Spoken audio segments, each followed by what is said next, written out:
Last time मैं बनारस गया था, मैं घाट के पास खड़ा था, मैं खोया था। तो अचानक से एक साधु आया, उन्होंने मुझे रैंडमली पकड़ लिया।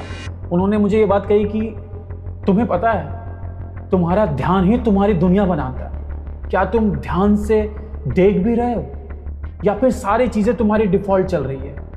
मैं शॉक कि अचानक से इन्होंने क्या कह दिया। मैंने थोड़ा इसके बारे में रिसर्च करना स्टार्ट किया तो पता चला कि क्वांटम फिजिक्स कहता है कि जो चीज़ें ऑब्जर्व नहीं होती वो सारी चीज़ें पॉसिबिलिटीज़ में होती है। जैसे ही हम उसे देखना शुरू करते हैं वैसे ही वो सारी चीज़ें रियलिटी में बनना शुरू हो जाती है। मुझे ये बहुत फैसिनेटिंग लगी।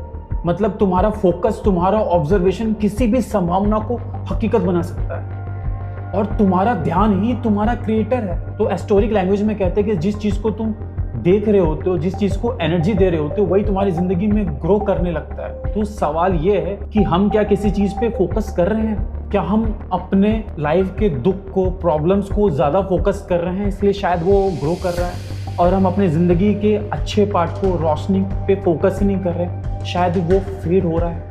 क्या तुम अपने दुख को रोज़ ऑब्जर्व कर रहे हो, वो पेन, वो दुख, वो गिल्ट, या तुम उस रोशनी पे ध्यान दे रहे हो जो तुम्हें हर रोज़ बदलने की कोशिश कर रही है? तुम्हारे अटेंशन का डायरेक्शन ही तुम्हारे फ्यूचर का सिलेक्शन बन जाता है।